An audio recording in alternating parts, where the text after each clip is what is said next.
So this is my country project for our nursing 816 class, and the country that I chose is one that I've visited a few times now, is the Dominican Republic in the Caribbean.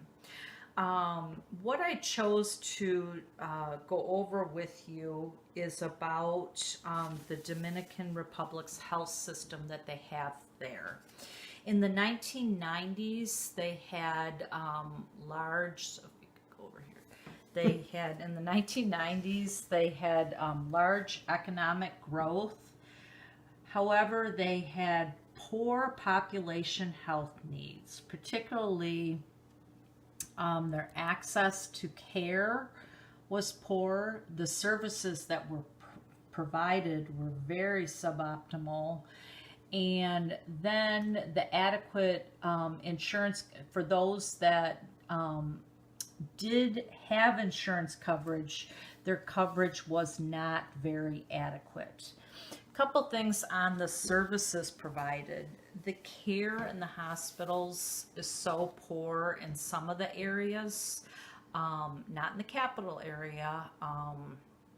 However, in the more of the region areas, the care was so poor that when a person would go into the hospital, many times they had to bring their own food, their own bedding, and their family members still had to care for them when they were in the hospital.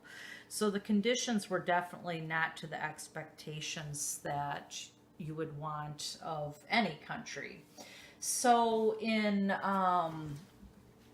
2001, they started an overhaul of their healthcare services. It's still ongoing today, just like ours. It's nothing, this is a very complicated problem, and it's not something that can be changed overnight. But let me give you a few statistics so you can see how they have changed so far in their healthcare system. So prior to 2001,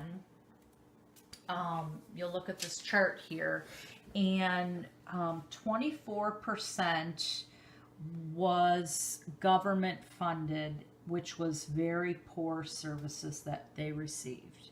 9% would be private insurance, and then you'll notice the majority of the healthcare system spending was 58% was out of pocket. And how this worked for these poor citizens is they had to pay before they even received any services. So many times it could wipe out their whole income that they had coming in, any of the savings that they had, just in a few doctor's office visits. The biggest changes in the systems occurred between 2005 and 2015. Their overhaul, their healthcare system started, as I said, in 2001. And besides inadequate healthcare coverage, inadequate services, they were also facing three other problems too, because they had weaknesses in their healthcare system management. It was the whole system was not managed very well, and the public spending was not controlled very well.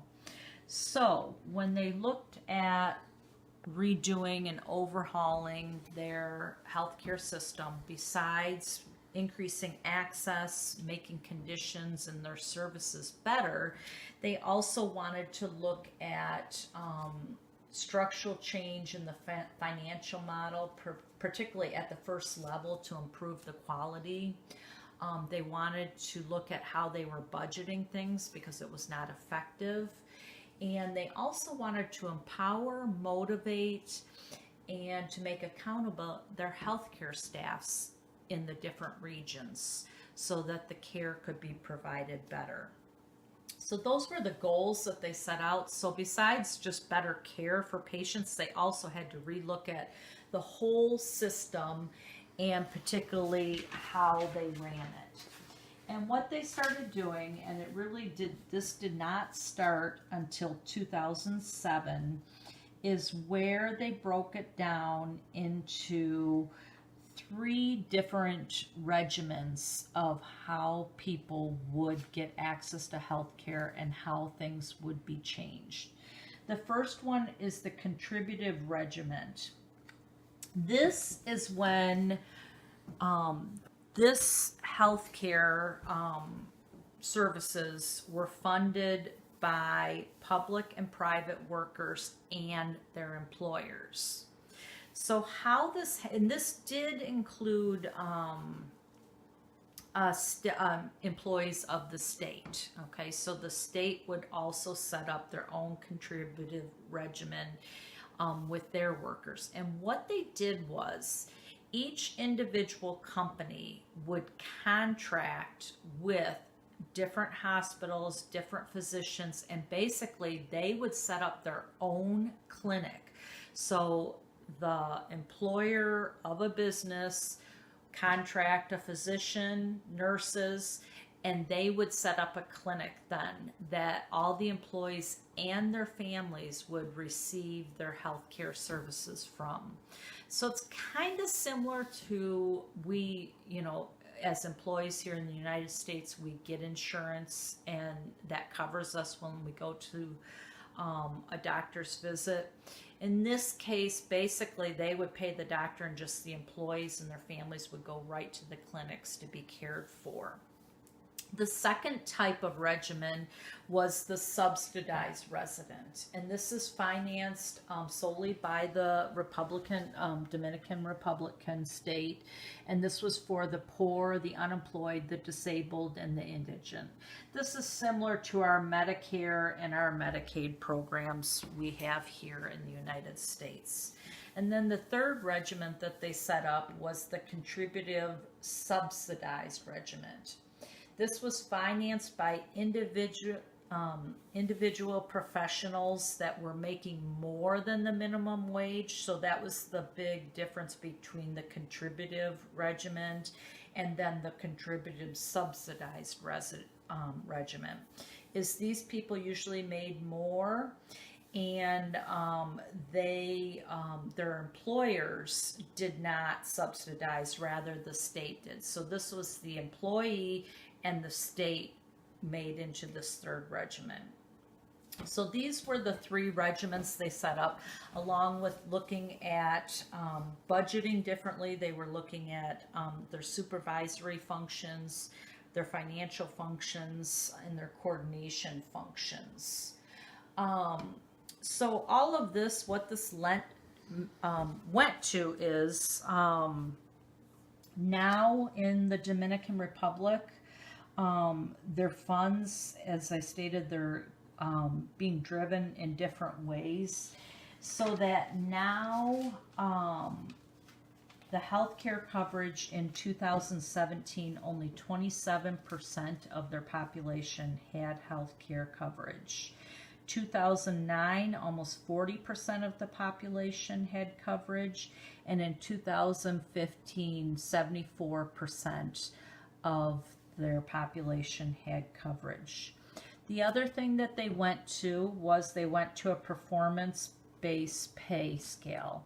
What this did was this improved performance and accountability of the healthcare services that were being given in all of the different regions. So it used to be if you were in the city, okay, you got good service, but out in the outer regions, you didn't receive quite as good care. Now, because of the way they're financing it, and they're also doing a performance per pay, is these outer regions, these people are receiving better care. It's also provided improved access of 1 million poor people that did not have access before, have access to health care now. A couple other factors, and this is as of 2016, this was through the World Bank, is that the percentage of women that were getting a risk evaluation done before their 15th week of pregnancy went from 0.4% in 2011 to 50% in 2016. Also, the children that were receiving their full vaccinations by 15 months went from 0% in 2011 to 68% in 2016. And then the number of people that were diagnosed with hypertension and then were treated under the national protocols that we have now went from 3% in 2011 to 38% in 2016.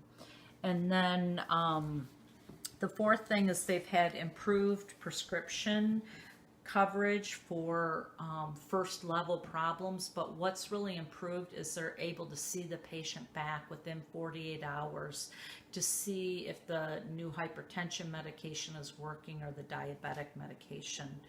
Most of this is attributed to, as I explained, the 3 different regimens, but that the first regimen is the biggest regimen that's being done, is the contribution regimen, where the employer and the worker, they contribute together, and basically they're forming their own clinic and they're receiving their own care for their employees. So, it started in 2001. It's still a work in progress now. It's still got a ways to go, but I thought this was interesting to compare this to the many challenges that we're going through here in the United States and us changing our healthcare delivery system.